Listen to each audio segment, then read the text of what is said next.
Repair, don't despair.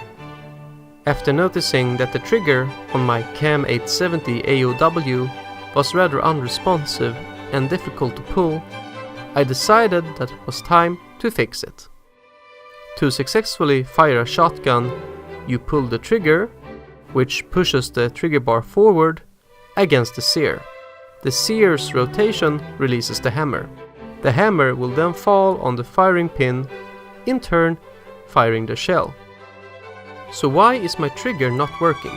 The problem is that the distance between the sear and the trigger bar is slightly too long, which in turn means that the sear won't rotate far enough to release the hammer, thus making pew pew hard.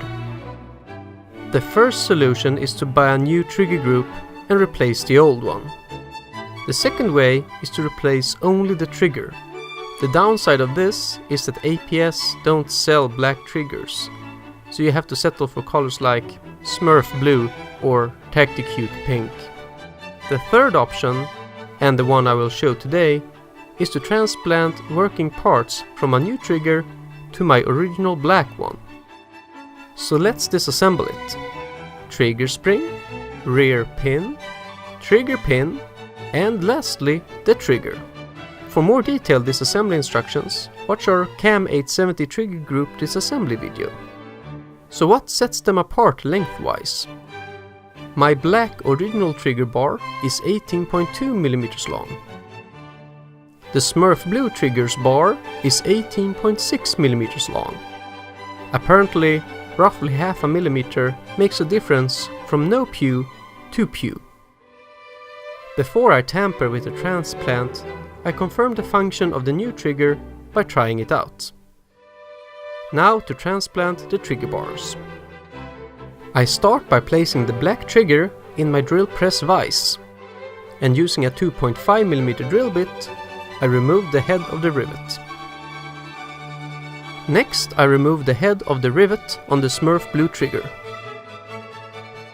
I can now disassemble both triggers by removing the rivets and trigger bars.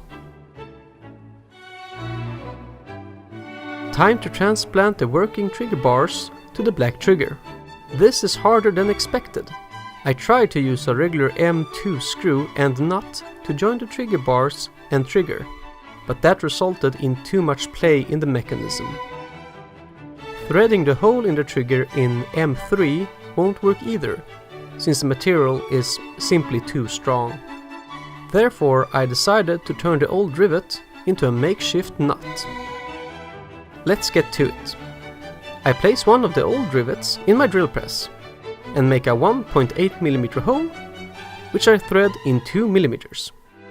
This is a delicate and long process, which will require a lot of patience. I place the drilled and tapped rivet into the trigger. Next, I cut an appropriate M2 screw to length, and then install it. I test fit the modified trigger into the trigger group and make sure the screw and rivet don't interfere with other parts.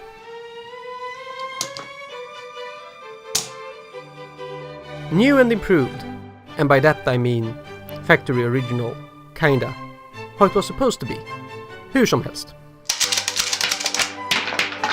If you liked this video, check out the other videos we've made. Please share and subscribe.